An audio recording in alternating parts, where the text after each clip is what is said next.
Good morning. Good morning, ma'am. Good morning, ma'am. കഴിഞ്ഞ ക്ലാസ്സിൽ നമ്മൾ എവിടെ വരെ എടുത്തത്? എത്ര ഫോർമുലാസ് കംപ്ലീറ്റ് ചെയ്തു? 22 വരെ കംപ്ലീറ്റ് ചെയ്തു. 22 വരെ. ഓക്കെ. അത്രയും ക്ലിയർ അല്ലേ?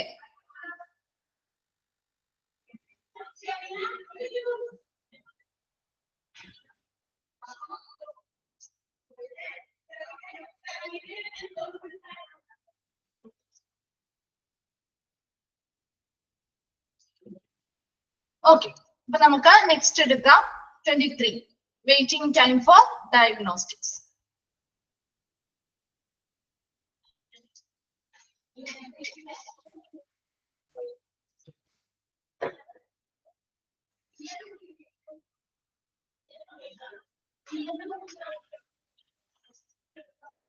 ഓക്കെ, ശ്രദ്ധിക്കാം കേട്ടോ. അപ്പൊ വെയിറ്റിംഗ് ടൈം ഫോർ ഡയഗ്നോസിസ് അത് ഇമ്പോർട്ടന്റ് ആണ് കേട്ടോ, നോട്ട് ചെയ്ത് വെച്ചോളൂ കേട്ടോ. 23ഉം 24ഉം ഇമ്പോർട്ടന്റ് ആണ്.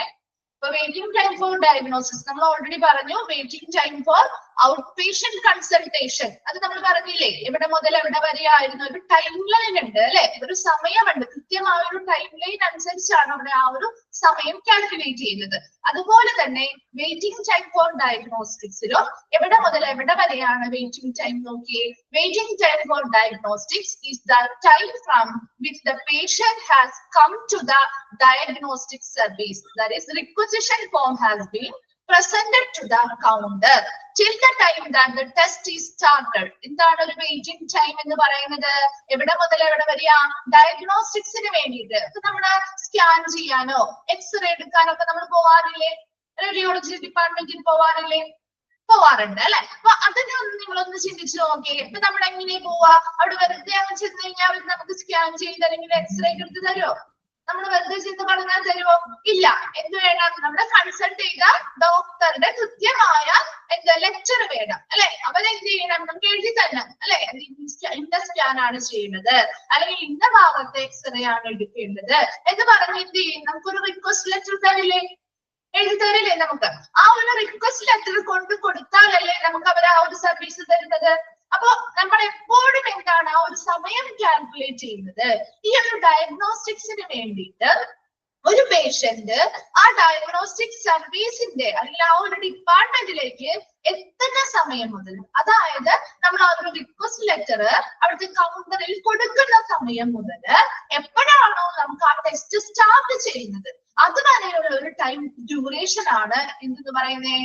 വെയിറ്റിംഗ് ടൈം ഫോർ ഡയഗ്നോസ്റ്റിക്സ് എന്ന് പറയുന്നത്. എവിടെ മുതൽ എവിടെ വരെയാണ്? നമ്മൾ ആ ഒരു ഡയഗ്നോസ്റ്റിക് സർവീസിലേക്ക് ആ പേഷ്യന്റ് എത്തുന്ന സമയം മുതൽ, അതായത് ആ പേഷ്യന്റ് എന്ത് ചെയ്യുന്നു? അവരുടെ കയ്യിലുള്ള റിക്വസ്റ്റ് ലെറ്റർ ആ കൗണ്ടറിൽ കൊടുക്കുന്ന സമയം മുതൽ എവിടെ വരെ നമുക്ക് ആ ടെസ്റ്റ്, ഇപ്പൊ എക്സ്റേ ആണെങ്കിൽ എക്സ്റേ, സ്കാൻ ചെയ്യാനാണെങ്കിൽ സ്കാൻ ചെയ്യാൻ, ഏതൊരു ടെസ്റ്റ് ആണെങ്കിലും അത് സ്റ്റാർട്ട് ചെയ്യുന്ന സമയം വരെ, അത് അത്രയും ഒരു ടൈം ഗ്യാപ്പ് ആണ് എന്തെന്ന് പറയുന്നത്? വെയിറ്റിംഗ് ടൈം ഫോർ ഡയഗ്നോസ്റ്റിക്സ് എന്ന് പറയുന്നത്. കിട്ടിയോ? Waiting time for diagnostics clear ആണോ? ഓക്കെ, ഫോർമുല നോക്കിയേ. ആ ഒരു ഫോർമുലയിൽ ചെറിയൊരു വ്യത്യാസം വരുത്തേണ്ടതുണ്ട് കേട്ടോ. നോക്കിയേ, ഫസ്റ്റ് നമ്മൾ ആ ഒരു ന്യൂമറേറ്ററില് സം ഓഫ് ടൈം അങ്ങനെയാക്കാം കേട്ടോ. Sum of time taken for diagnostics. Sum of time taken for diagnostics. Sum of time taken for diagnostics. Sum of time taken for diagnostics. Okay.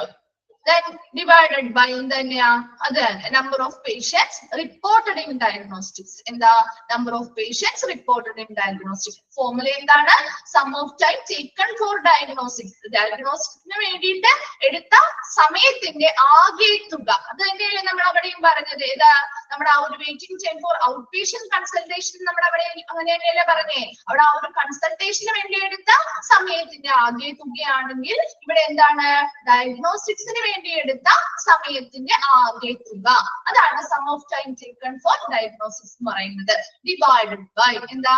Number of patients reported in diagnosis. അവിടെ എത്ര പേഷ്യൻസിനെ ആ ഒരു ഡയഗ്നോസ്റ്റിക്കിന് വിധേയമാക്കിയിട്ടുണ്ട് അവരുടെ ആകെ number കൊണ്ട് divide ചെയ്യുക. കിട്ടിയോ? Formula clear ആയോ? എത്രയാണ് ന്യൂമറേറ്ററിൽ എന്താ പറയേണ്ടത്? Sum of time taken for diagnosis. ഡയഗ്നോസിസിന് വേണ്ടിയിട്ട് എടുത്ത ആകെ സമയത്തിന്റെ ആകെ തുകയാണ് നമ്മൾ ന്യൂമറേറ്ററിൽ കൊടുക്കേണ്ടത്. ഡിവൈഡഡ് ബൈ എന്താണ്? Number of patients reported in diagnosis. ഡയഗ്നോസിസിൽ വന്നിട്ടുള്ള പേഷ്യൻസ് എത്ര ആളുകളാണോ അവിടെ എന്താ ഡയഗ്നോസിസിന് വിധേയമായിട്ടുള്ളത് അവരുടെ ആകെ എണ്ണം കൊണ്ട് ഡിവൈഡ് ചെയ്താൽ നമുക്ക് വെയിറ്റിംഗ് ടൈം ഫോർ ഡയഗ്നോസിസ് കിട്ടും. ക്ലിയർ അല്ലേ? Then 24 നോക്കി, ടൈം ടേക്കൺ ഫോർ ഡിസ്ചാർജ്. ഇനി എന്തോരമാണ് ഡിസ്ചാർജ് ചെയ്യാനായിട്ട് എടുത്ത സമയം? ഇപ്പൊ നമുക്കറിയാം ചില ഹോസ്പിറ്റലൊക്കെ പോയി കഴിഞ്ഞാൽ ഒരുപാട് സമയം നമുക്ക് ഡിസ്ചാർജ് ആക്കിയാലും ഒരുപാട് സമയം എടുക്കില്ലേ ബില്ലൊക്കെ തരാനായിട്ട്? അല്ലെ, ചിലപ്പോ രാവിലെ ഡോക്ടേഴ്സ് റൗണ്ട്സിന് വരുമ്പോൾ നമുക്ക് ഓൾറെഡി ഡിസ്ചാർജ് ചെയ്തിട്ടുണ്ടാവും അല്ലെ. എന്നാൽ പോലും നമ്മൾ അവിടുത്തെ പ്രൊസീജിയർ കാര്യങ്ങൾ ചെയ്ത് ബില്ലൊക്കെ അടച്ച് നമ്മൾ ചിലപ്പോൾ വൈകിട്ടാവും നമ്മൾ പോകുമ്പോൾ അല്ലെ ഹോസ്പിറ്റലിൽ നിന്ന്. അപ്പൊ എത്ര സമയമാണ് നമുക്ക് അവിടെ ഡിസ്ചാർജ്? അതെ, വൈകുന്നേരമൊക്കെ ആവും പോകുമ്പോൾ. അപ്പൊ ആ ഒരു സമയം ഗ്യാപ്പാണ്. എത്ര സമയം അവിടെ നിന്ന് ഡിസ്ചാർജ് ആയി കഴിഞ്ഞാൽ നമുക്ക് അവിടെ നിന്ന് വിട്ടു പോരാനായിട്ട് എത്ര സമയം എടുക്കുന്നുണ്ട്? അപ്പൊ എപ്പോഴും നമ്മൾ ഇതൊക്കെ നോക്കുന്നത് എന്തിനു വേണ്ടിയിട്ടാണ്? ഒരുപാട് സമയം ഇങ്ങനെ വരുന്ന പേഷ്യൻസിന് എന്ത് ചെയ്യാൻ പാടില്ല? വെയിറ്റ് ചെയ്യാനായിട്ടൊന്നും കൊടുക്കാൻ പാടില്ല. ഇപ്പൊ ഡിസ്ചാർജ് ആയാൽ പോലും പെട്ടെന്ന് അവർക്ക് എന്ത് ചെയ്യണം? അതിനുള്ള പ്രൊസീജിയേഴ്സ് ചെയ്ത് കൊടുത്ത് അവരെ ലീവ് ചെയ്ത് വിടണം അല്ലെ.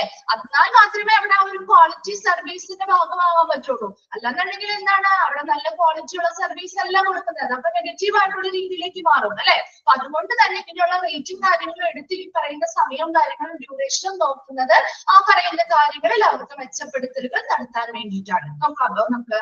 നോക്കിയേ, ടൈം ടേക്കൺ ഫോർ ഡിസ്ചാർജ് എവിടെ മുതൽ എവിടെ വരെയാണ് സമയം? നോക്കിയേ, the discharge process is considered to have initiated when the consultant formally approves discharge and ends with the patient leaving the clinical unit. The discharge process എന്ന് പറയുന്നത് is considered to have initiated എപ്പോഴാണ് അത് ആരംഭിക്കുന്നത്? when the consultant formally approves discharge അല്ലെ. നമുക്കറിയാം രാവിലെയൊക്കെ നമ്മുടെ റൗണ്ട്സിന്റെ doctors വരുമ്പോൾ നമ്മൾ ഏത് ഡോക്ടറെയാണ് കൺസൾട്ട് ചെയ്യുന്നത് ആ ഡോക്ടർ ആയിരിക്കും നമുക്ക് ഡിസ്ചാർജ് എഴുതുക അല്ലെ. ആ രാവിലെ നമുക്കിപ്പോ ഒരു ഡിസ്ചാർജ് എഴുതി തന്നു അല്ലെ. ആ ഒരു സമയം ആ കൺസൾട്ടന്റ് ഡോക്ടർ നമുക്ക് ഒഫീഷ്യൽ ആയിട്ട് അല്ലെ നമുക്ക് ഫൈനലി എന്ത് ചെയ്യുന്നു? നമുക്ക് അപ്രൂവൽ ഫോർമലി തരാണ്, നമുക്ക് അനുവാദം തരാണ്. നമുക്ക് അവിടെ നിന്ന് ഡിസ്ചാർജ് ചെയ്ത് പോകാനുള്ള അനുവാദം എപ്പോ തരുന്നു അപ്പോൾ മുതല് ആ ഒരു പേഷ്യന്റ് ആ ക്ലിനിക്കൽ യൂണിറ്റിൽ നിന്ന് ലീവ് ചെയ്ത് പോരുന്ന സമയം വരെ. ഇപ്പൊ നമുക്കറിയാം രാവിലെ വന്ന് അവര് ഡിസ്ചാർജ് ചെയ്ത് എഴുതി തന്നാൽ പോലും അവിടെ നിന്ന് ആ ഒരു വാർഡിൽ നിന്നോ അല്ലെങ്കിൽ റൂമിൽ നിന്നോ നമ്മൾ പോരുന്ന സമയം ചിലപ്പോ എപ്പോഴായിരിക്കും? വൈകിട്ടാവാം അല്ലെ. അപ്പൊ അത്രയും സമയം നമ്മൾ എന്ത് ചെയ്യുന്നുണ്ട്? ആ ഡിസ്ചാർജിന് വേണ്ടി നമുക്ക് അത്രയും സമയം അവിടെ നമുക്ക് ചിലവാകേണ്ടി വരുന്നുണ്ട് അല്ലെ. അപ്പൊ ആ ഒരു സമയത്തെ അല്ലെങ്കിൽ ആ ഒരു ടൈം ഗ്യാപ്പിനെയാണ് നമ്മൾ ടൈം ടേക്കൺ ഫോർ ഡിസ്ചാർജ് എന്ന് പറയുന്നത്. അപ്പൊ എപ്പോഴാണോ നമ്മുടെ കൺസൾട്ടിങ് ഡോക്ടർ ഫോർമലി നമുക്ക് എന്ത് ചെയ്യുന്നത്? അനുവാദം തരുന്നത്, ഡിസ്ചാർജ് ചെയ്യാനുള്ള അനുവാദം തരുന്നത്, അവിടെ മുതല് ആ പേഷ്യന്റ് ആ ക്ലിനിക്കൽ യൂണിറ്റിൽ നിന്ന് ലീവ് ചെയ്ത് പോരുന്നത് വരെയുള്ള ആ ഒരു ടൈം ഗ്യാപ്പിനെയാണ് ടൈം ടേക്കൺ ഫോർ ഡിസ്ചാർജ് എന്ന് പറയുന്നത്. നോക്കിയ ഈ formula sum of time taken for discharge എന്താണ്? ഡിസ്ചാർജിന് വേണ്ടി എടുത്ത സമയത്തിന്റെ ആകെ തുക divided by number of patients discharged. അവിടെ നിന്ന് ഡിസ്ചാർജ് ആയിട്ടുള്ള ആകെ പേഷ്യൻസിന്റെ എണ്ണം അതിനെ കൊണ്ട് ഡിവൈഡ് ചെയ്താൽ നമുക്ക് എന്ത് കിട്ടും?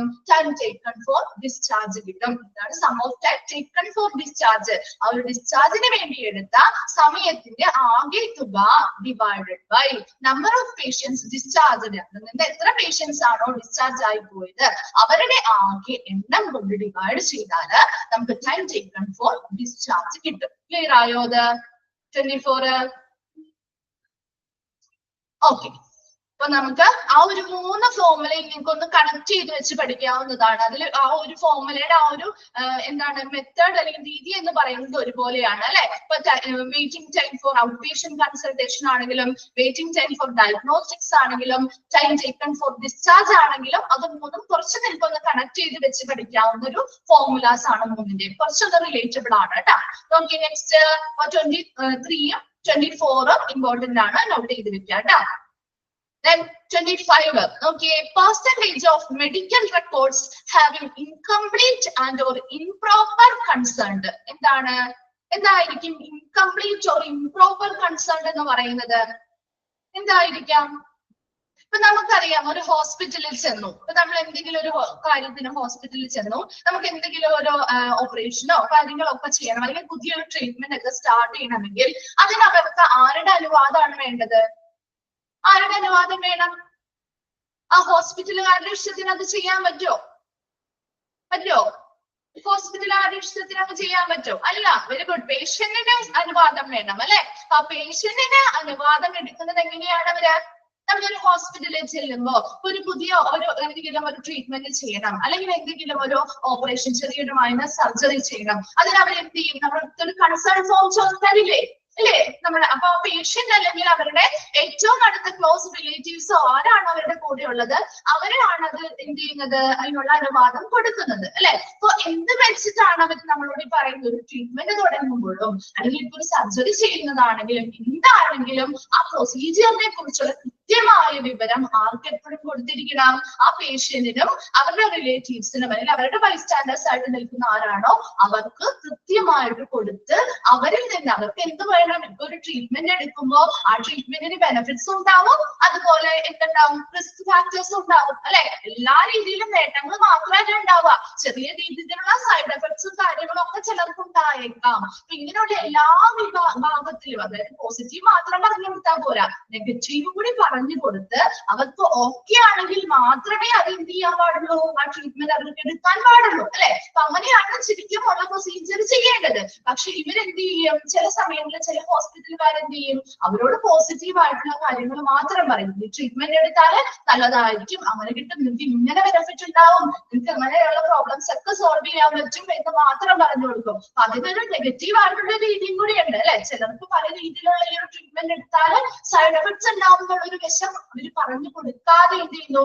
പൂർണ്ണമായ ഒരു വിവരം ഇവർക്ക് കൈമാറാതെ ഇവരിൽ നിന്ന് എന്ത് ചെയ്യുന്നു? സമ്മതം വാങ്ങുന്നു. അതാണ് percentage of medical records having incomplete or improper concern എന്ന് പറയുന്നത്. പൂർണ്ണമായ ഇൻഫർമേഷൻസ് അല്ലെങ്കിൽ വിവരങ്ങൾ അവർക്ക് കൊടുക്കാതെ അവരിൽ നിന്ന് എന്ത് ചെയ്യുന്നു? സമ്മതം വാങ്ങി ചെയ്യുന്ന പ്രവർത്തനങ്ങൾ. അങ്ങനെയുള്ള മെഡിക്കൽ റെക്കോർഡ്സിന്റെ പെർസെന്റേജ് ആണ് നമ്മളിവിടെ നോക്കുന്നത്. Okay. Informed consent is a type of consent in which the healthcare provider has a duty to initiate his or her patient about the procedure, its potential risks and benefits, alternative procedures or treatment with their risk and benefits so as to make the patient able to take an informed decision of his or her health care. എന്താ ഒരു informed concern അല്ലെങ്കിൽ ഒരു വിവരം കൃത്യമായിട്ട് നമ്മൾ കൊടുത്ത സമ്മതം വാങ്ങുക എന്ന് പറയുന്നത് എന്താണ് അവിടെ ഉദ്ദേശിക്കുന്നത്?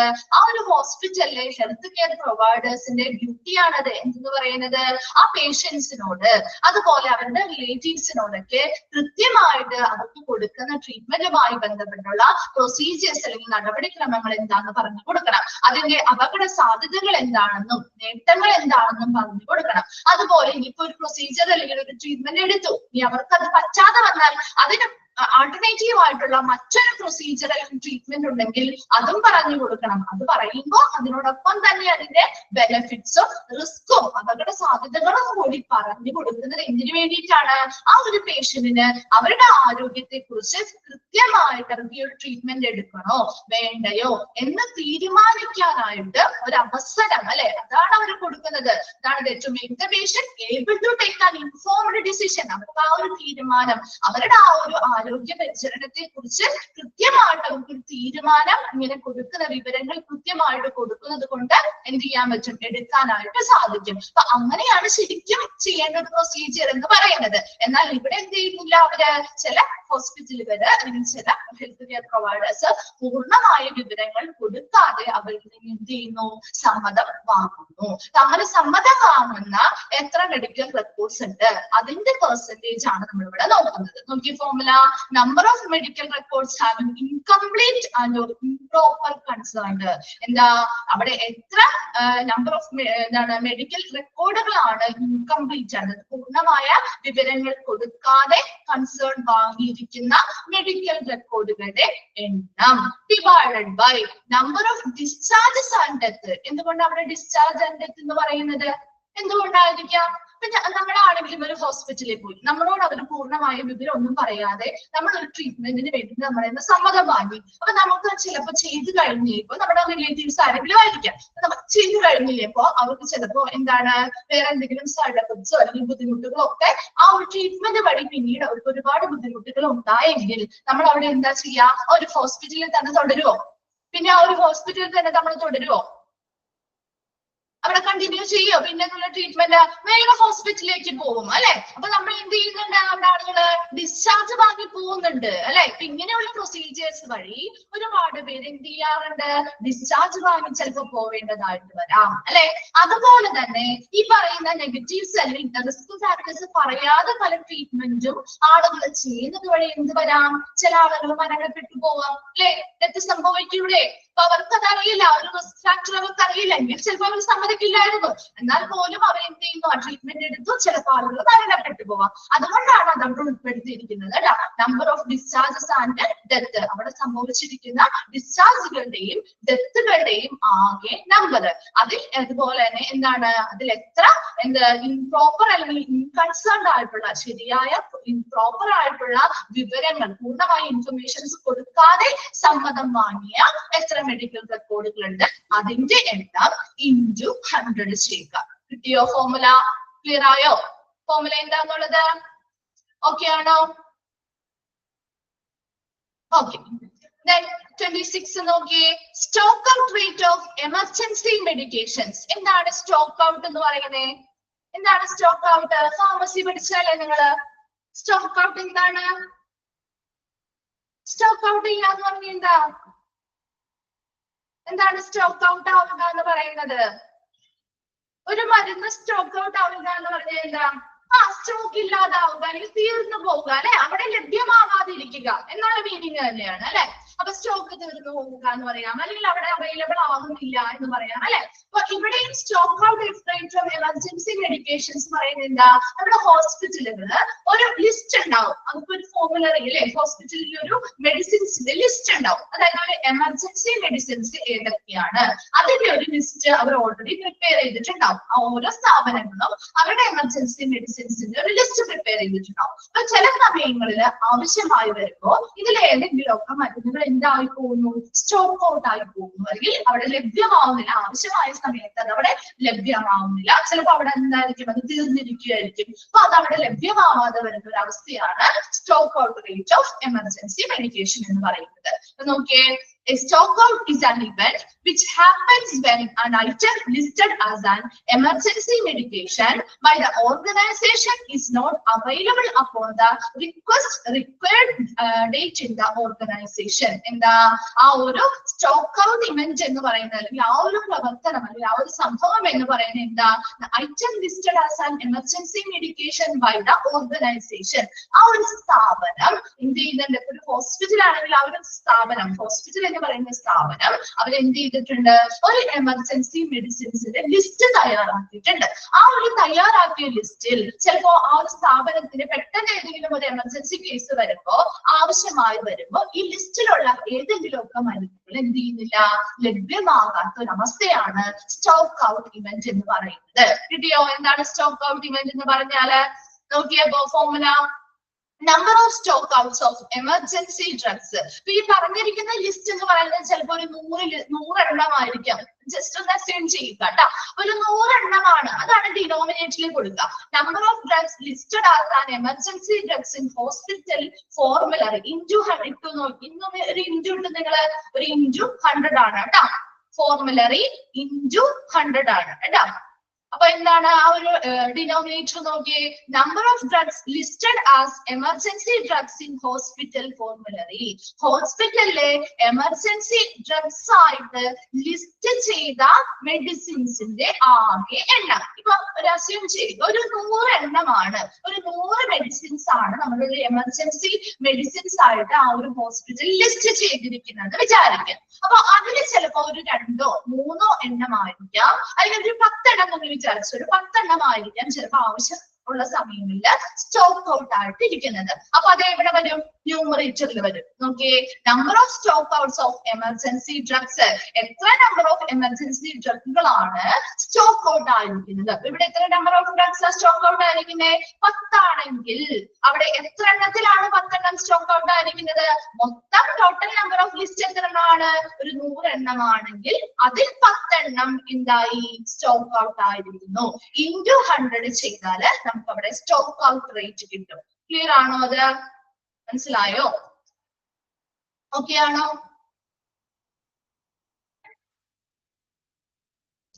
ഓക്കെ. Then 27 നോക്കിയേ, number of variations observed in mock drills. mock drills കണ്ടിട്ടുണ്ടോ?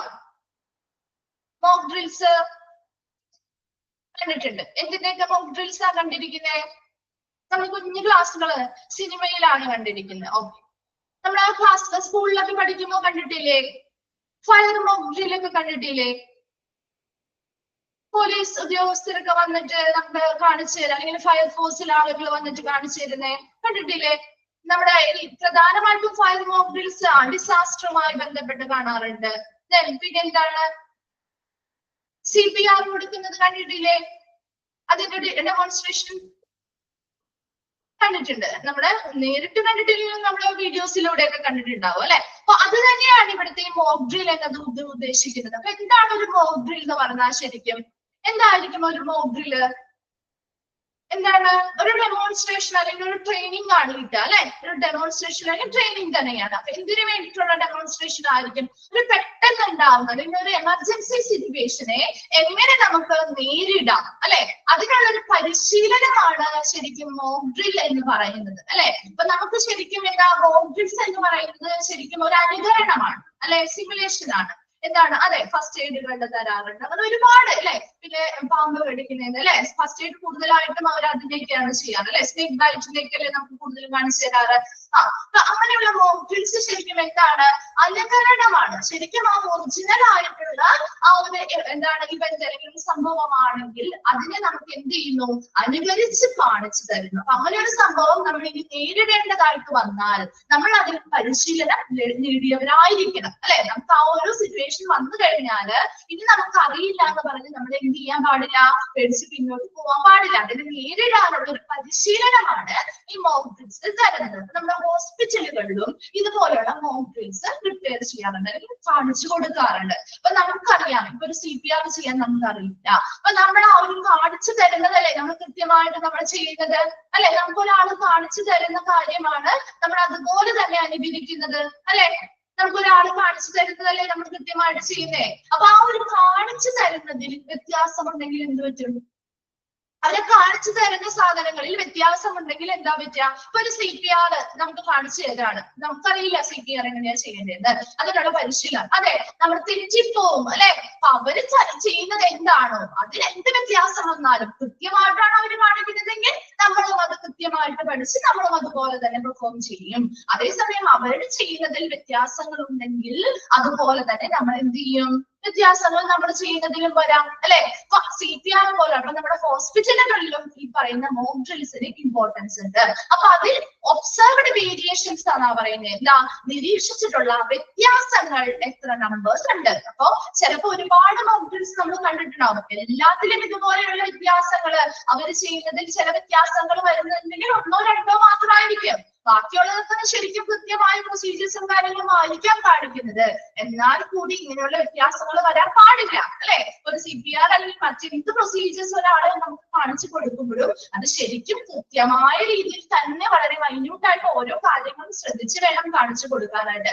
അതിൽ വ്യത്യാസങ്ങൾ വന്നാൽ അത് കണ്ട് അനുകരിക്കുന്നവർക്കും അതെന്ത് ചെയ്യും? ആ വ്യത്യാസങ്ങൾ അവരിലും വരാം. അതുവഴി എന്ത് ചെയ്യാം? ആ കൊടുക്കുന്ന പ്രൊസീജിയേഴ്സിൽ മാറ്റങ്ങൾ വരാനും ചിലപ്പോൾ അത് പേഷ്യൻസിനെ ബാധിക്കാനും സാധ്യതയുണ്ട്. അതുകൊണ്ട് ഈ മോക്ക് ഡ്രിൽസ് കൊടുക്കുമ്പോൾ അതിൽ എത്രത്തോളം വേരിയേഷൻസ് നമുക്ക് നിരീക്ഷിക്കാനായിട്ട് സാധിക്കും. അതാണ് ഇവിടെ ഇത് നോക്കുന്നത്, നമ്മൾ റേറ്റ് നോക്കുന്നത് കേട്ടോ.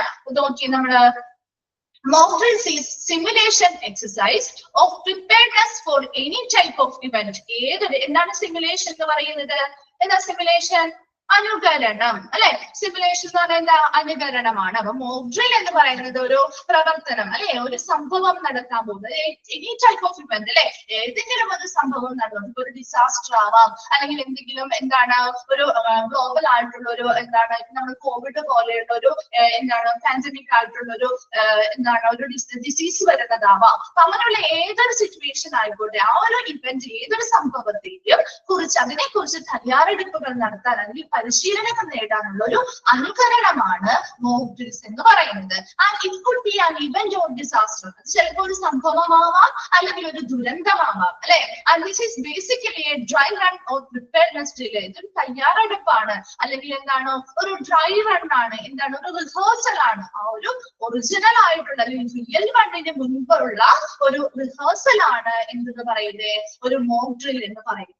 ഫോർ എക്സാമ്പിൾ, എന്തൊക്കെയാ എക്സാമ്പിൾ കൊടുത്തിരിക്കുന്നത്? ഫയർ മോക്ക് ഡ്രിൽസ് അല്ലെ, നിങ്ങൾ കണ്ടിട്ടുണ്ടാവും. കൂടുതലും നമ്മുടെ ഈ ഒരു ഗ്യാസ് സിലിണ്ടറിൽ നിന്ന് വരുന്ന ആ ഒരു തീപിടുത്തവുമായി ബന്ധപ്പെട്ടാണ് നമുക്ക് മോക്ക് ഡ്രിൽസ് കാണിച്ചു തരാറ് അല്ലെ.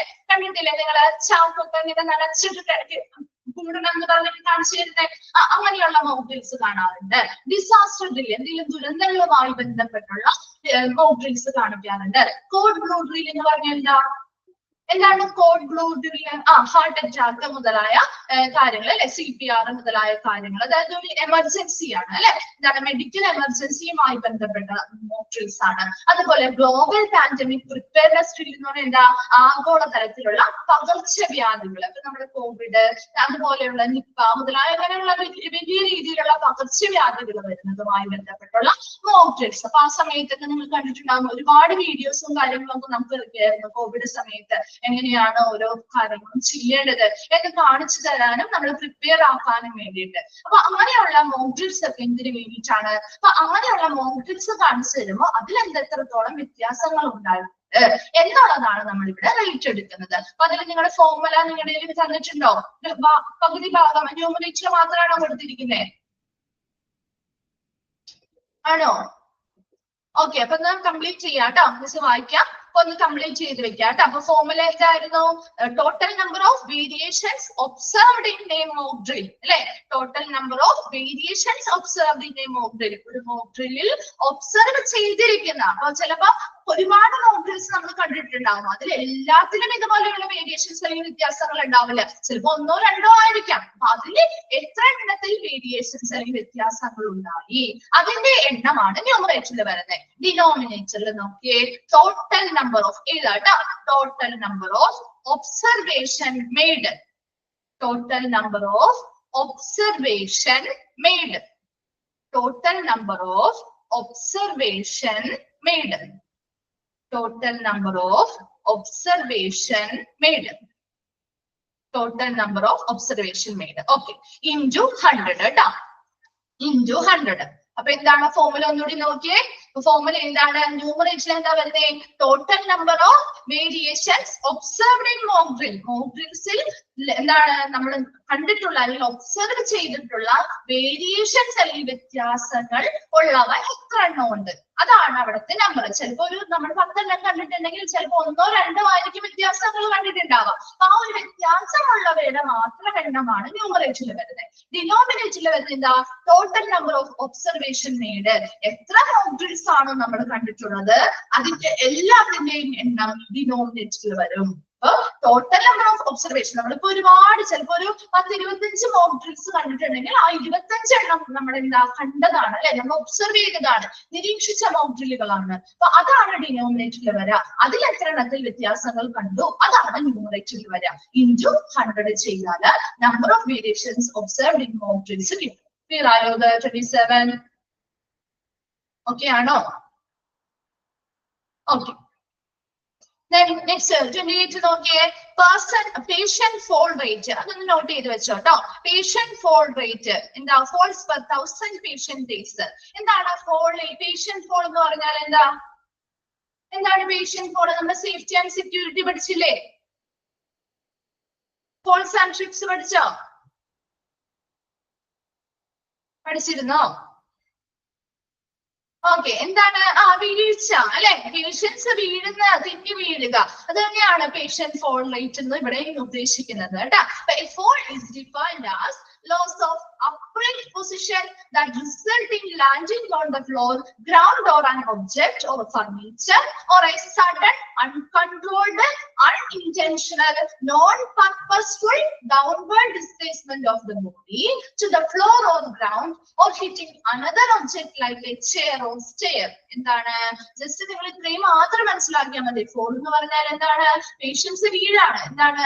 അവർക്ക് അവരുടെ നേരെ നിൽക്കുന്ന ഒരു അവസ്ഥയിൽ നിന്ന് അത് ലോസ് ആയി പോകുന്നു, നഷ്ടപ്പെടുന്നു. അവർ എന്ത് ചെയ്യും? ചിലപ്പോൾ ഫ്ലോറില് അല്ലെങ്കിൽ ഗ്രൗണ്ടിലൊക്കെ എന്തെങ്കിലും സാധനങ്ങള്, ഇപ്പൊ ഫർണിച്ചറുകളോ മറ്റെന്തെങ്കിലും ഒക്കെ കെട്ടിയാൽ ഇപ്പൊ അറിയാം എന്താണ്, അല്ലെങ്കിൽ ചെയറുകളോ അല്ലെങ്കിൽ സ്റ്റെയറിലോ ഒക്കെ തട്ടി എന്ത് ചെയ്യാം? താഴേക്ക് വീഴാം. അല്ലെ? അത് പെട്ടെന്ന് നടക്കുന്ന ഒരു സംഭവമാണ്. അല്ലെങ്കിൽ എന്താ, ഒരു അൺകൺട്രോൾഡ് ആണ്. നമുക്കത് എന്ത് ചെയ്യാൻ പറ്റില്ല, കൺട്രോൾ ചെയ്യാതെ നടക്കുന്ന അല്ലെങ്കിൽ പെട്ടെന്ന് നടക്കുന്ന അൺഇന്റൻഷനൽ, നമ്മൾ ആരും എന്ത് ചെയ്യുന്നില്ല, മനഃപൂർവ്വം ചെയ്യുന്ന ഒരു കാര്യമല്ല, അറിയാതെ എന്ത് ചെയ്യുന്നു, നോൺ പർപ്പസ്, പ്രത്യേക ഉദ്ദേശത്തോടെ കൂടി ഒന്നും ചെയ്യുന്ന കാര്യമല്ല, അറിയാതെ പെട്ടെന്ന് എന്ത് ചെയ്യുന്നതാണ്, പുറയുള്ള സാധനങ്ങൾ ഗ്രൗണ്ടിലോ അല്ലെങ്കിൽ എന്താണ് നടക്കുന്ന വഴിയിലോ ഉണ്ടെങ്കിൽ അതിൽ തട്ടിയൊക്കെ എന്താണ് തെന്നി വീഴുന്ന ഒരു അവസ്ഥയാണ് പേഷ്യന്റ് ഫോൾ എന്ന് പറയുന്നത്. അപ്പൊ it's an event that ends in a person coming to rest unknowingly on the ground or floor or other lower level. ഈ ഒരു സംഭവം എന്ന് പറയുന്നതിന്റെ അവസാനം എന്ന് പറയുന്നത് എന്താ, ഒരു പേഴ്സൺ നേരെ നടന്നു പോകുന്ന ഒരു പേഴ്സൺ ആയിരിക്കാം, അവരെന്ത് ചെയ്യുന്നു, അവരറിയാതെ പെട്ടെന്ന് എന്ത് ചെയ്യുന്നു, ഇതിലെങ്കിലും തട്ടി അവർ താഴേക്ക് വീഴ്ന്നു പോകുന്ന ഒരു സംഭവത്തെയാണ് നമ്മൾ പേഷ്യന്റ് ഫോൾ എന്നതുകൊണ്ട് ഉദ്ദേശിക്കുന്നത്. ഇനി നോക്കിയ formula, number of patient falls, എത്ര ആളുകളാണ്, എത്ര പേഷ്യൻസ് ആണോ അവിടെ വീണിട്ടുള്ളത് അവരുടെ ആകെ എണ്ണം divided by total number of patient days into 1000. എന്താ, അവിടെയുള്ള ആകെ പേഷ്യൻസിന്റെ എണ്ണം. ഒരുപാട്, ഇപ്പൊ ഒരു 1000 പേഷ്യൻസ് അവിടെ വന്നിട്ടുണ്ടെങ്കിൽ അതിൽ ചിലപ്പോൾ ഒരു 5 പേരായിരിക്കാം എന്ത് ചെയ്തത്, ഇങ്ങനെ എന്തിലെങ്കിലും തട്ടി താഴെ വീണിട്ടുണ്ടാവുക. അതാണ് ന്യൂമറേറ്ററിൽ വരുന്നത്. എത്ര പേഷ്യൻസ് ആണ് ഇങ്ങനെ തെന്നി വീണിട്ടുള്ളത് അവരുടെ ആകെ number divided by total number of patient days, എത്ര പേഷ്യൻസ് ആണ് അവിടെ ഓൾറെഡി ഉണ്ടായിരുന്നത്, അപ്പൊ അവരുടെ ആകെ എണ്ണത്തിൽ എത്ര ആളുകൾ എന്ത് ചെയ്തു, ഇങ്ങനെ വീണു, ഇൻറ്റു 1000 ചെയ്താൽ പേഷ്യന്റ് ഫോൾ റേറ്റ് കിട്ടും. ക്ലിയർ ആണോ? 28 ക്ലിയർ ആണോ? ഓക്കെ. Then 29 നോക്കിയേ, പെർസെന്റേജ് ഓഫ് നിയർ മിസ്സസ്. എന്താണ് നിയർ മിസ്സസ് എന്ന് പറയുന്നത്? എന്താണ് നിയർ മിസ്? നിങ്ങൾ ഉപയോഗിക്കാറുണ്ടോ ഒരു വേർഡ് നിയർ മിസ്? അല്ലെങ്കിൽ നിങ്ങൾ എന്താ ഉപയോഗിക്കാറ്? ജസ്റ്റ് മിസ്സായി എന്ന് പറയും അല്ലെ, നമ്മള് പറയാറില്ലേ, ജസ്റ്റ് മിസ്സായി എന്ന് പറയില്ലേ? അപ്പൊ എന്താണ് അത് ജസ്റ്റ് മിസ്സായി എന്ന് പറയുന്നത്? എന്തിൽ നിന്നൊക്കെ വരാം? ഇവിടെ എന്തായിരിക്കും ജസ്റ്റ് മിസ്സായി അല്ലെങ്കിൽ നിയർ മിസ് എന്നതുകൊണ്ട് ഉദ്ദേശിക്കുന്നത്? അതായത് എന്തെങ്കിലും ഒരു സംഭവത്തിൽ നിന്ന് അവർ രക്ഷപ്പെടുക, അതന്നെ ഉദ്ദേശിക്കുന്നത്. നമ്മൾ എന്തെങ്കിലും ഒരു അപകടങ്ങളിൽ നിന്ന് ജസ്റ്റ് ഒന്ന് മിസ്സാവാൻ, എന്താണ്, പെട്ടെന്ന് അതിൽ നിന്ന് എന്ത് ചെയ്യുക, രക്ഷപ്പെടുന്നതിനെയാണ് നമ്മൾ നിയർ മിസ് അല്ലെങ്കിൽ ജസ്റ്റ് മിസ്സായി എന്ന് പറയുന്നത്. ഇവിടെയും അതുപോലെ തന്നെ ഹോസ്പിറ്റലിൽ എന്തെങ്കിലും അപ്രതീക്ഷിത സംഭവങ്ങൾ നടന്നാല് അതിൽ നിന്ന് എത്ര ആളുകൾ എന്ത് ചെയ്തു, ജസ്റ്റ് മിസ്സായി അല്ലെങ്കിൽ അതിൽ നിന്ന് രക്ഷപ്പെട്ട ആളുകളുടെ എണ്ണം. അപ്പൊ ഇവിടെ നോക്കിയേ, near miss as unplanned event that did not end in injury, illness or damage but had the power to do so. എന്താ, ഒരു ഹോസ്പിറ്റലിൽ ചിലപ്പോ എന്തെങ്കിലും ഒരു അപ്രതീക്ഷിതമായ ഒരു സംഭവം നടന്നു, ആ ഒരു സംഭവത്തെ കുറിച്ച് അല്ലെങ്കിൽ ആ ഒരു സംഭവത്തിൽ നിന്നും രക്ഷപ്പെട്ടതാണ് അവർ, അല്ലെ? അതാണ് നിയർ മിസ് എന്ന് പറയുന്നത്. Did not end in injury, ആ ഒരു സംഭവം നടന്നെങ്കിൽ പോലും ഈ പറയുന്ന ആളുകൾക്ക് ഒരു ഇഞ്ചുറിയോ ഇൽനെസ്സോ അല്ലെങ്കിൽ ഒരു ഡാമേജോ കാര്യങ്ങളോ ഒന്നും സംഭവിച്ചിട്ടില്ല. അവർ അതിൽ നിന്ന് എന്ത് ചെയ്തു, രക്ഷപ്പെട്ടു. But had the power to do so. എന്താ, പക്ഷെ ആ സംഭവത്തിൽ അവർ ഉൾപ്പെട്ടിരുന്നെങ്കിൽ എന്തായിരുന്നു, അവർക്ക് ഇങ്ങനെയുള്ള കാര്യങ്ങൾ ഉണ്ടാവേനെ, അല്ലെ? അതിനുള്ള ആ ഒരു പവർ ഉണ്ട്, അല്ലെങ്കിൽ ആ ഒരു ശക്തി ആ സംഭവത്തിൽ ഉണ്ടായിരുന്നു. ഇപ്പൊ നമുക്കറിയാം എന്താ, ഒരു അപ്രതീക്ഷിതമായിട്ട് എന്തെങ്കിലും ഒരു കാര്യം നിങ്ങളൊന്ന് ആലോചിച്ച് നോക്കിയേ. എന്തെങ്കിലും ഇപ്പൊ ഒരു ഹോസ്പിറ്റലില് ഒന്നില്ലെങ്കിൽ ഒരു എന്താണ് സീലിംഗ് ഫാനോ അങ്ങനെ എന്തെങ്കിലും ഒരു കാര്യം നമ്മളത് പൊട്ടി വീഴാണെന്ന് വിചാരിക്കുക. അപ്പൊ അതിനടിയിലുള്ള ഒരാൾ ചിലപ്പോ ആ ഒരു സമയം സെക്കൻഡ് കൊണ്ട് അവിടെ നിന്ന് ചിലപ്പോ അങ്ങോട്ട് എന്തിനെങ്കിലും എടുക്കാൻ വേണ്ടി നീങ്ങിയപ്പോഴായിരിക്കും അവർ അതിൽ നിന്ന് രക്ഷപ്പെട്ടിട്ടുണ്ടാവുക, അല്ലെ? അപ്പൊ അതിനെയാണ് നമ്മൾ നിയർ മിസ് എന്ന് പറയുന്നത്. ഒരിക്കലും അതൊരു പ്ലാൻ ചെയ്ത ഇവന്റ് അല്ല, അറിയാതെ അപ്രതീക്ഷിതമായി വരുന്ന ഒരു സംഭവമാണ്. അതിൽ നിന്ന് അവർ ജസ്റ്റ് മിസ്സായിട്ടുണ്ടെങ്കിൽ രക്ഷപ്പെട്ടിട്ടുണ്ടെങ്കിൽ എന്താണ്, അതിനെയാണ് നിയർ മിസ് എന്ന് പറയുന്നത്. എന്നാൽ പോലും അതിൽ അവർ ഉൾപ്പെട്ടിരുന്നെങ്കിലോ അവർ ഉൾപ്പെട്ടിരുന്നെങ്കിൽ അവർക്ക് ഉറപ്പായിട്ടും അവർക്ക് എന്തെങ്കിലും ഇഞ്ചുറീസോ ഇൽനെസ്സോ ഡാമേജോ ഉണ്ടായേനെ അല്ലെ. അതിനുള്ളൊരു ശക്തി ആ ഒരു സംഭവത്തിന് ഉണ്ടായിരുന്നു എന്നതാണ് ഉദ്ദേശിക്കുന്നത് കേട്ടോ. Then errors that did not result in patient harm but could have and had been classified as near misses. ഇനി ഇങ്ങനെയുള്ള സംഭവങ്ങള് പേഷ്യൻസിന് എന്ത് ചെയ്തേനെ, അതിൽ അവർ ഉൾപ്പെട്ടിട്ടുണ്ടെങ്കിൽ അവർക്ക് അത് ദോഷകരമായി ബാധിച്ചേനെ. പക്ഷെ ഇപ്പോൾ ഇവിടെ നിയർ മിസ് ആയതുകൊണ്ട് അല്ലെ, അവർ ജസ്റ്റ് അതിൽ നിന്ന് മിസ്സായതുകൊണ്ട് തന്നെ അവർക്ക് യാതൊരുവിധ ദോഷങ്ങളോ ഉണ്ടായിട്ടില്ല. പക്ഷെ അതിൽ ഉൾപ്പെട്ടിരുന്നെങ്കിൽ അവർക്കത് ഉണ്ടായിരുന്നേനെ. അങ്ങനെയുള്ള കേസുകളെയാണ് നമ്മൾ നിയർ മിസ്സസിൽ ക്ലാസിഫൈ ചെയ്യുന്നത്. കിട്ടിയോ? എന്താണ് ഒരു നിയർ മിസ് എന്ന് മനസ്സിലായോ? ഓക്കെ, അതിന്റെ ഫോർമുല നോക്കിയേ. Number of near misses reported. എത്ര നമ്പർ ഓഫ് നിയർ മിസ്സസ് ആണ് ഇങ്ങനെയുള്ള ആളുകൾ പേഷ്യൻസിനാണ് ഇങ്ങനെയുള്ള നിയർ മിസ്സസ് റിപ്പോർട്ട് ചെയ്തിട്ടുള്ളത്, എത്ര എണ്ണമാണ്? Divided by number of incident reported into 100. Into എവിടെ? ഇൻറ്റു 100. എന്താണ് നമ്പർ ഓഫ് ഇൻസിഡന്റ് റിപ്പോർട്ടഡ്? അവിടെ നടന്നിട്ടുള്ള ആകെ സംഭവങ്ങളുടെ എണ്ണം. ഇപ്പൊ ഒരുപാട് സംഭവങ്ങൾ ചിലപ്പോ നടന്നിട്ടുണ്ടാവാം അല്ലെ. അപ്പൊ അതില് അവിടെ ഒരുപാട് സംഭവങ്ങൾ റിപ്പോർട്ട് ചെയ്തിട്ടുണ്ടാവും. അതിന്റെ ആകെ എണ്ണത്തിൽ എത്ര എണ്ണമാണ് ഇങ്ങനെയുള്ള നിയർ മിസ് ആയത് ഇൻറ്റു 100 ചെയ്താൽ പെർസെന്റേജ് ഓഫ് നിയർ മിസ്സസ് കിട്ടും. ക്ലിയർ ആണോ? 29 മനസ്സിലായോ? ഓക്കെ, then 13 നോക്കിയേ. Incidents of needle stick injuries. Needle വഴി അല്ലെ, നീഡിൽ സ്റ്റിക്ക് വഴി എന്തുണ്ടാവുന്ന ഇഞ്ചുറീസ് അല്ലെങ്കിൽ എന്താ പരിക്കുകൾ നോക്കിയേ. Needle stick injury is a perforating start point from a needle or other sharp object that may result in exposure to blood or other body fluids. എന്താ needle stick injury എന്ന് പറയുന്നത്? A perforating start point from a needle കൊണ്ടോ അല്ലെങ്കിൽ ഒരു sharp ഒബ്ജക്റ്റുകൾ കൊണ്ടോ ഉണ്ടാവുന്ന ഒരു മുറിവ്. അത് എങ്ങനെയുള്ള ഒരു മുറിവാണ്? ഒരു സുഷിരം. സ്റ്റിക്ക് നമ്മൾ അറിയില്ലേ, നമ്മളെ നീഡിൽസ് കുത്തുമ്പോ എങ്ങനെയാണ് ഒരു സുഷിരം, ഒരു ഹോൾ അല്ലേ ഉണ്ടാവുന്നേ? അങ്ങനെയുള്ള ഒരു മുറിവല്ലേ ഉണ്ടാവുന്നേ അല്ലെ? അതാണ് പെർഫോറേറ്റിംഗ് സ്റ്റാബ് ബോർഡ് എന്ന് പറയുന്നത്. സുഷിരം പോലെ ഉണ്ടാവുന്ന ഒരു മുറിവാണ് എന്തെന്ന് പറയുന്നത്? നീഡിൽ സ്റ്റിക്ക് ഇഞ്ചുറി എന്ന് പറയുന്നത്. That may result in exposure to blood or other body fluids. സ്വാഭാവികമായിട്ട് നമുക്കറിയാം ഒരു മുറിവ് ഉണ്ടാകുമ്പോൾ അവിടെ എന്ത് വരും? എന്താ ഒരു മുറിവ് ഉണ്ടാകുമ്പോ നമ്മുടെ കൈയൊക്കെ മുറിവ് എന്താ വരിക? ഒന്നും വരില്ലേ? ബ്ലഡ് വരും അല്ലെ. അപ്പൊ അത് അങ്ങനെ ഒരു മുറിവുണ്ടായാൽ അവിടെ ബ്ലഡ് അല്ലെങ്കിൽ ബോഡി ഫ്ലൂയിഡ്സ് എക്സ്പോസ്ഡ് ആവുന്നുണ്ട്. Needle stick injuries are wounds caused by needles that accidentally puncture the skin ആണ് അല്ലെ. ഇപ്പൊ നീഡിൽ സ്റ്റിക്ക് ഇഞ്ചുറി എന്ന് പറയുന്നത് ഒരിക്കലും മനഃപൂർവ്വം ചെയ്യുന്നതല്ല, അറിയാതെ അല്ലെ അപ്രതീക്ഷിതമായി ആക്സിഡന്റലി എന്ത് ചെയ്യുന്നത്? ആ ഒരു സ്കിന്നിലേക്ക് കയറുന്നതാണ് നീഡിൽ. അറിയാതെ അല്ലെങ്കിൽ മനഃപൂർവ്വം അല്ലാതെ കയറി പോകുന്ന ഇഞ്ചുറീസ് ആണ് ഈ നീഡിൽ സ്റ്റിക്ക് ഇഞ്ചുറീസ് എന്ന് പറയുന്നത്. അപ്പൊ അതിന്റെ ഫോർമുല നോക്കിയേ. Number of parenteral exposure. എന്താണ് പാരന്ററൽ എക്സ്പോഷർ എന്ന് പറയുന്നത്? Any injury caused by any sharp object എന്നാ പറയുന്നത്. ഏതൊരു ഷാർപ്പ് ഒബ്ജക്ട് വഴിയും ഉണ്ടാവുന്ന ഏത് മുറിവുകളെയും അല്ലെങ്കിൽ ഏത് ഇഞ്ചുറീസിനെയും നമുക്ക് പാരന്ററൽ എക്സ്പോഷർ. ഇവിടെ നീഡിൽ സ്റ്റിക്ക് കൊണ്ടാണ് ഉണ്ടാവുന്നതെങ്കിൽ ആ നീഡിൽ സ്റ്റിക്ക് ഇഞ്ചുറീസ് എത്ര ആളുകൾക്ക് ഉണ്ടായി അതിന്റെ number divided by number of inpatient days into 1000. എന്താ അവിടെയുള്ള നമ്പർ ഓഫ് ഇൻപേഷ്യൻസിന്റെ ആകെ എണ്ണം. അതില് എത്ര പേർക്ക് ഇതുപോലെയുള്ള നീഡിൽ സ്റ്റിക്ക് ഇഞ്ചുറീസ് ഉണ്ടായിട്ടുണ്ട് ഇൻറ്റു 1000 ചെയ്താല് incidents of needle stick injuries കിട്ടും. ക്ലിയർ ആണോ? 13th ക്ലിയർ ആണോ? ഓക്കെ, 31 നോക്കി ഒന്നുകൂടി പറയണോ? എന്താണ് ഇൻസിഡൻസ് ഫോർമുലയാണോ പറയണ്ടേ? ഓക്കെ, ഫോർമുല നോക്കി. നമ്പർ ഓഫ് പാരന്ററൽ എക്സ്പോഷർ എന്ന് പറഞ്ഞാൽ എന്താ? പാരന്ററൽ എക്സ്പോഷർ എന്ന് പറഞ്ഞാൽ any injury caused by any sharp object. ഏതൊരു ഷാർപ്പ് ഒബ്ജക്ട് വഴി ഉണ്ടാവുന്ന ഇഞ്ചുറീസിനെ വിളിക്കുന്ന പേരാണ് പാരന്ററൽ എക്സ്പോഷർ എന്ന് പറയുന്നത്. ഇവിടെ നീഡിൽസ് വഴിയാണ് നമുക്ക് ഇഞ്ചുറി ഉണ്ടായിരിക്കുന്നത് അല്ലെ. അപ്പൊ ഏതെങ്കിലും ഒരു ഷാർപ്പ് ഒബ്ജക്ട് അല്ലെങ്കിൽ നീഡില് വഴി നമുക്ക് ഉണ്ടായിരിക്കുന്ന എന്താണ് ഇഞ്ചുറീസിന്റെ ആകെ എണ്ണം. അതാണ് ന്യൂമറേറ്ററിൽ വരുന്നത്. കിട്ടിയോ? Then ഡിനോമിനേറ്ററില് നമ്പർ ഓഫ് ഇൻപേഷ്യന്റ് ഡേയ്സ്, അവിടെ ഇൻപേഷ്യന്റ് ആയിട്ടുള്ള ആളുകളുടെ ആകെ എണ്ണം. അപ്പൊ ഒരുപാട് പേര് ഇൻപേഷ്യൻസ് ആയിട്ട് അവരെ ട്രീറ്റ്മെന്റിൽ ഇരിപ്പുണ്ടാവും അല്ലെ?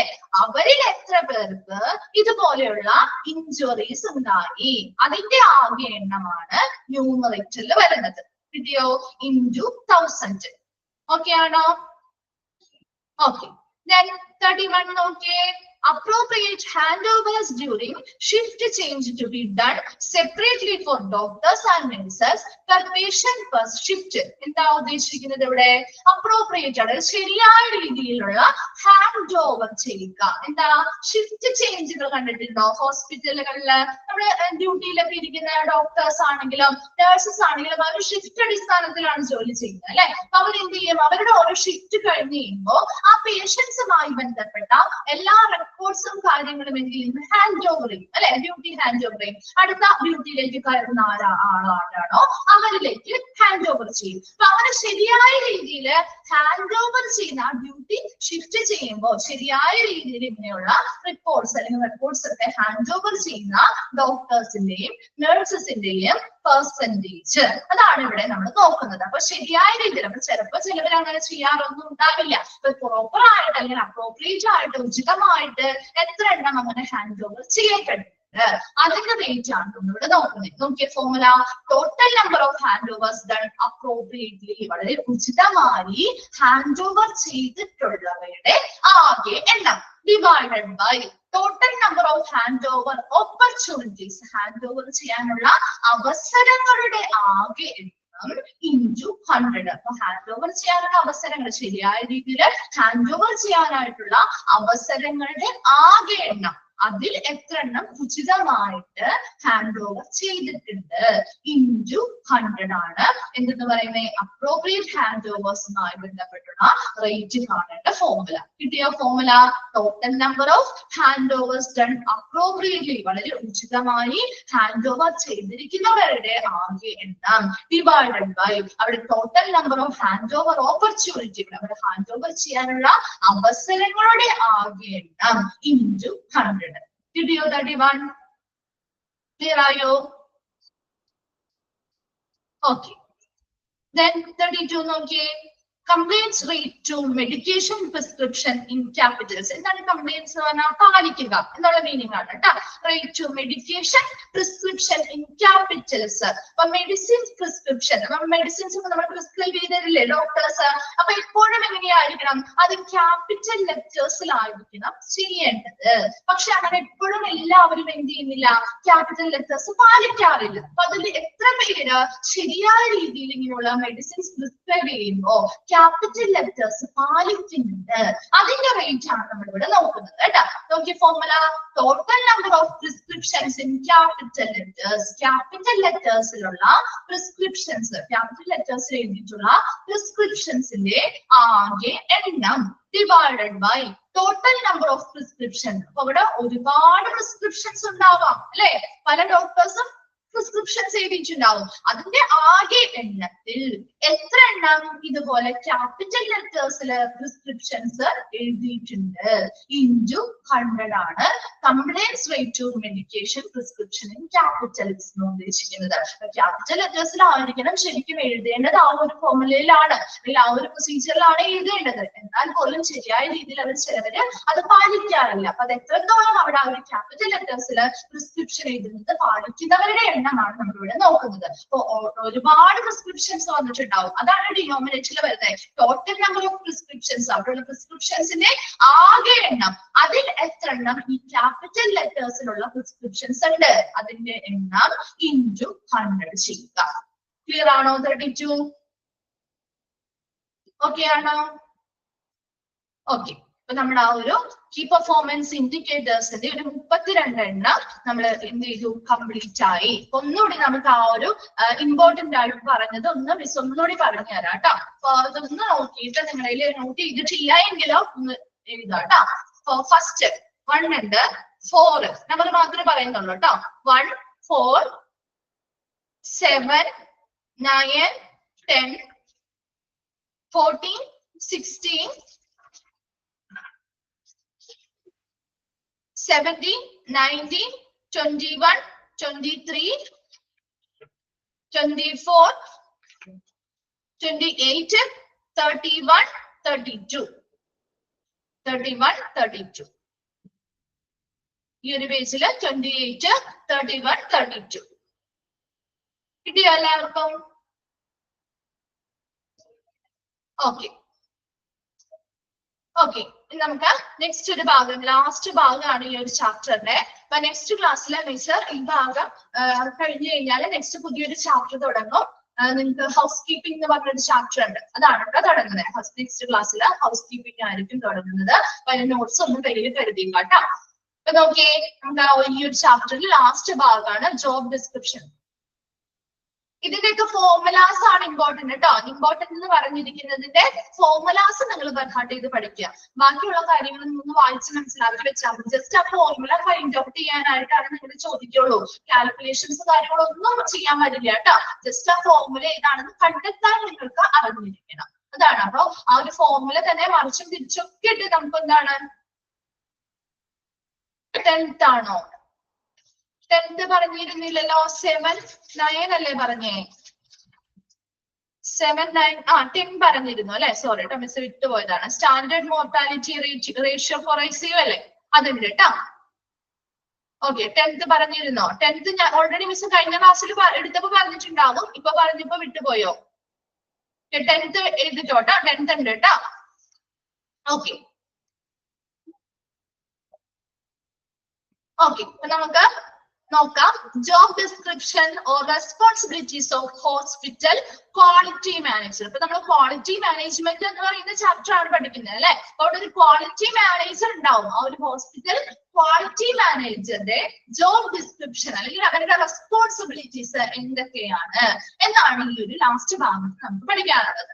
നോക്കിയേ, the quality manager in hospital should support the quality assurance programme cell at the hospital. ഒരു ഹോസ്പിറ്റലിലെ ക്വാളിറ്റി അഷ്വറൻസ്, എന്താ ക്വാളിറ്റിയിലെ ഗുണനിലവാരം ഉറപ്പുവരുത്തുന്നതിന് വേണ്ടിയുള്ള പ്രോഗ്രാം സെല്ലിനെ സപ്പോർട്ട് ചെയ്യുക അല്ലെങ്കിൽ സഹായിക്കേണ്ടത് ഒരു ക്വാളിറ്റി മാനേജർ ആണ്. ഹോസ്പിറ്റലിലെ ക്വാളിറ്റി മാനേജർ ആണ് അതിനെ സപ്പോർട്ട് ചെയ്യേണ്ടത്. And can be done accountable four designing and establishing quality procedures, standards and specification in hospital. അതുപോലെ എന്ത് ചെയ്യുന്നു? അക്കൗണ്ടബിൾ ഫോർ, എന്താണ് അവരുടെ ഉത്തരവാദിത്തം എന്ന് പറയുന്നത്? Four designing and establishing quality procedures, ഗുണനിലവാരം ഉറപ്പുവരുത്തുന്നതിനുള്ള നടപടിക്രമങ്ങള്, മാനദണ്ഡങ്ങള്, നിർദ്ദേശങ്ങള് മുതലായ കാര്യങ്ങളെല്ലാം ഡിസൈൻ ചെയ്യേണ്ടതും രൂപപ്പെടുത്തേണ്ടതും സ്ഥാപിക്കേണ്ടതും ആരുടെ ഉത്തരവാദിത്തമാണ്?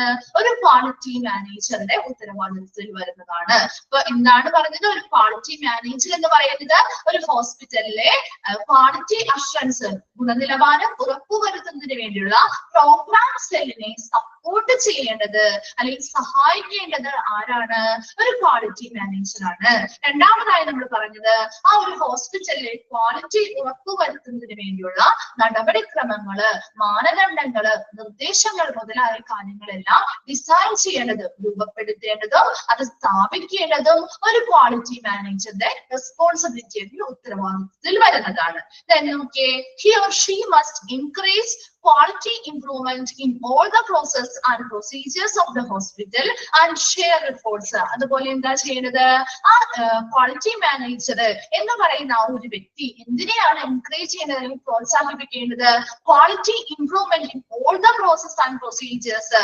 ആ ഒരു ഹോസ്പിറ്റലിൽ നടക്കുന്ന ക്വാളിറ്റിയുമായി ബന്ധപ്പെട്ട അല്ലെങ്കിൽ ഗുണനിലവാരം ഉറപ്പുവരുത്തുന്നതുമായി ബന്ധപ്പെട്ടുള്ള അല്ലെങ്കിൽ മെച്ചപ്പെടുത്തുന്നതിന് വേണ്ടിയിട്ടുള്ള എല്ലാ പ്രവർത്തനങ്ങളെയും നടപടിക്രമങ്ങളെയും എൻകറേജ് ചെയ്യുക, പ്രോത്സാഹിപ്പിക്കേണ്ടതും ഇതുമായി ബന്ധപ്പെട്ട റിപ്പോർട്ടുകൾ വിവിധ വിഭാഗങ്ങളിലേക്ക് ഷെയർ ചെയ്യേണ്ടതും ഒരു ക്വാളിറ്റി മാനേജറുടെ റെസ്പോൺസിബിലിറ്റിയിൽ വരുന്നതാണ്. ഒരു ക്വാളിറ്റി മാനേജർ എന്ന് പറയുമ്പോൾ ആ ഒരു ഹോസ്പിറ്റലിലെ ക്വാളിറ്റിയുമായി ബന്ധപ്പെട്ട എല്ലാ നടപടിക്രമങ്ങളും പ്രവർത്തനങ്ങളെയും ശരിയായ രീതിയിൽ പ്രോത്സാഹിപ്പിക്കണം. അതിന് വേണ്ടതായിട്ടുള്ള നടപടിക്രമങ്ങൾ എന്ത് ചെയ്യണം? ഡിസൈൻ ചെയ്യണം. അത് എന്ത് ചെയ്യണം? എൻകറേജ്, എസ്റ്റാബ്ലിഷ് ചെയ്യണം, അവിടെ സ്ഥാപിക്കുകയും അത് മെച്ചപ്പെടുത്തൽ, ക്വാളിറ്റി അല്ലെങ്കിൽ ഇംപ്രൂവ് ചെയ്യാനായിട്ടുള്ള പ്രവർത്തനങ്ങൾ നടത്തേണ്ടതും ഒക്കെ ഒരു ക്വാളിറ്റി മാനേജറുടെ റെസ്പോൺസിബിലിറ്റി അല്ലെങ്കിൽ ഡ്യൂട്ടിയിൽ വരുന്നതാണ്. ഇനി നെക്സ്റ്റ് നമ്മൾ പ്രധാനമായിട്ടും കീ ജോബ് റെസ്പോൺസിബിലിറ്റി ആണ് നോക്കാൻ പോകുന്നത്. അവരുടെ പ്രധാനപ്പെട്ട ജോലിയുമായി ബന്ധപ്പെട്ടുള്ള പ്രധാനപ്പെട്ട ഉത്തരവാദിത്തങ്ങളാണ്. ഒരു 13 എണ്ണം പഠിക്കാനുണ്ട് നമുക്ക്. വളരെ സിമ്പിൾ ആയിട്ടുള്ളതാണ് കേട്ടോ. നോക്കിയേ, first one, ensuring good quality non-clinical services such as infection prevention, security, diet, etc. എന്താ നോൺ ക്ലിനിക്കൽ സർവീസ്, നമ്മുടെ ചികിത്സാപരമല്ലാത്ത സേവനങ്ങളായിട്ടുള്ള ഇൻഫെക്ഷൻ പ്രിവെൻഷൻ ആവാം, സെക്യൂരിറ്റി, ഡയറ്റ് മുതലായവയുടെയും ഗുണനിലവാരം, ഒരു ഗുഡ് ക്വാളിറ്റി ആണ്, നല്ല ഒരു ഗുണനിലവാരം ഉറപ്പുവരുത്തേണ്ടത് ഒരു ക്വാളിറ്റി മാനേജർ ആണ്. എന്താണ് ensuring good quality non-clinical services such as infection prevention, security, diet, etc. For infection prevention, security, diet മുതലായിട്ടുള്ള നോൺ ക്ലിനിക്കൽ സർവീസ് അല്ലെങ്കിൽ ചികിത്സാപരമല്ലാത്ത സേവനങ്ങളുടെ പോലും ക്വാളിറ്റി, നല്ല ഗുണനിലവാരം ഉറപ്പുവരുത്തേണ്ടത് ഒരു ക്വാളിറ്റി മാനേജറുടെ റെസ്പോൺസിബിലിറ്റി ആണ്. രണ്ടാമതായി പറയുന്നത് എൻഷുറിംഗ് ക്ലീൻ സറൗണ്ടിങ്സ്, ഒരു വൃത്തിയുള്ള അന്തരീക്ഷം ഉറപ്പുവരുത്തുക. എവിടെയൊക്കെയാണ്? OPD areas, wards, labour room, operation theatre and patient amenities and outsourced services. എവിടെയൊക്കെയാണ്?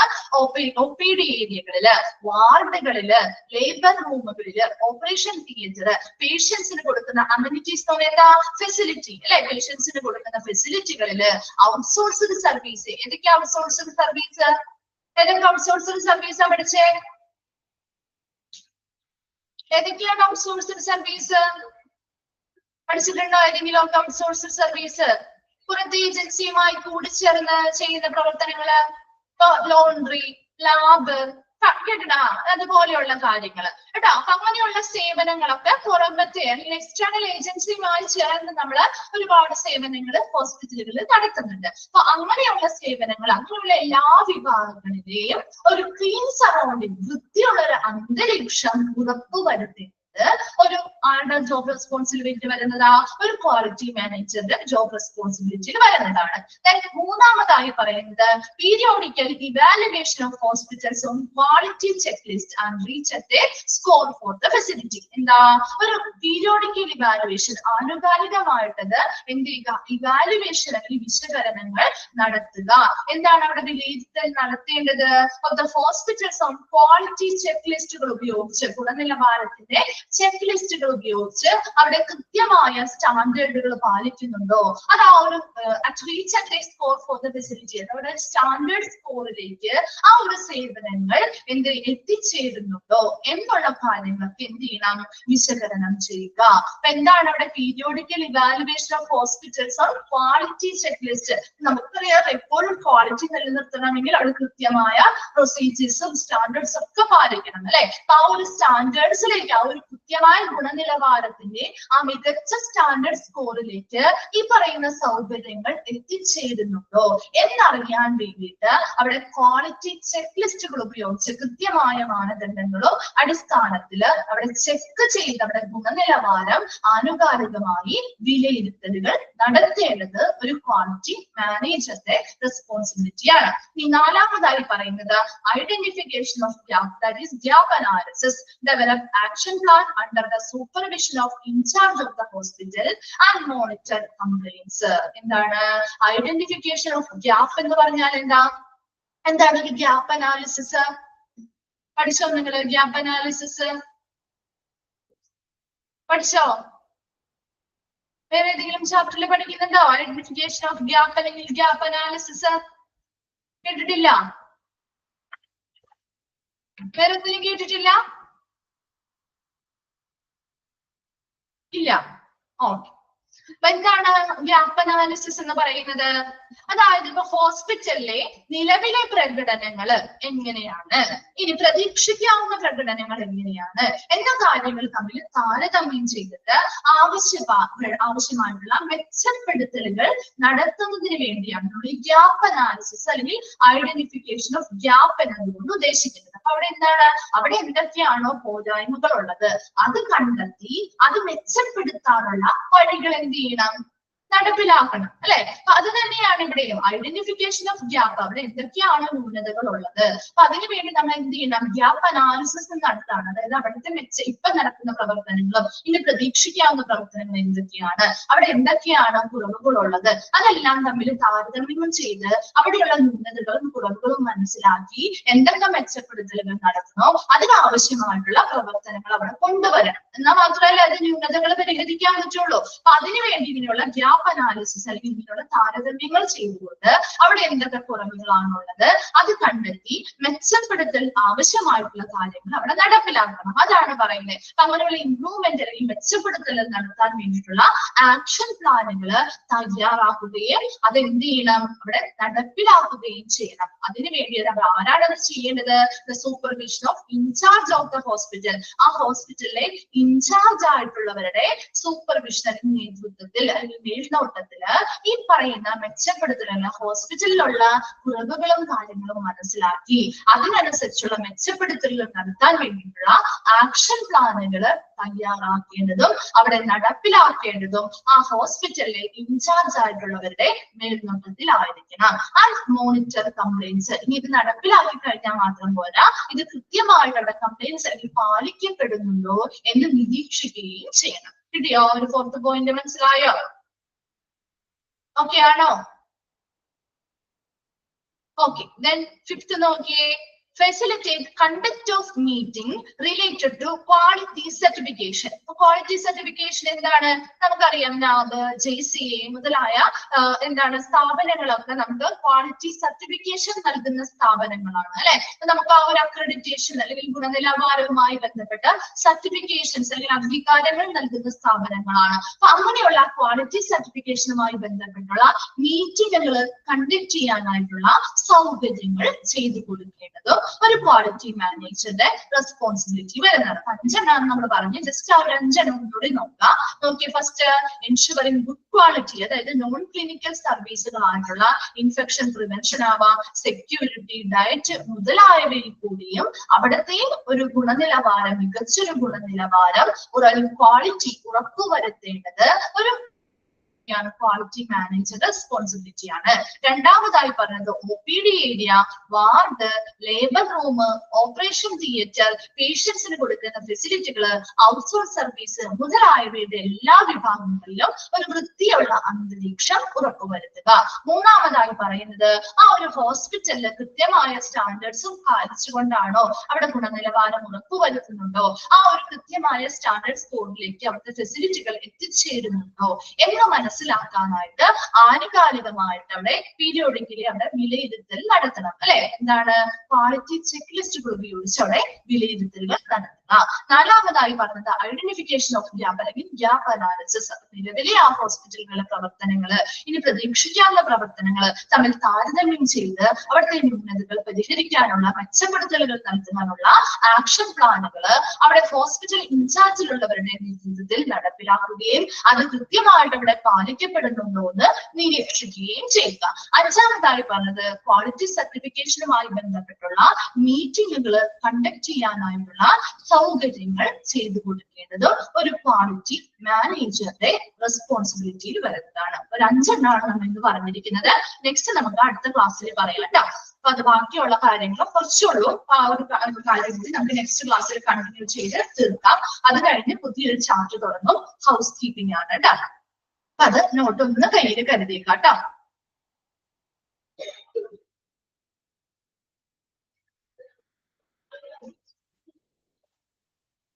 Okay, thank you.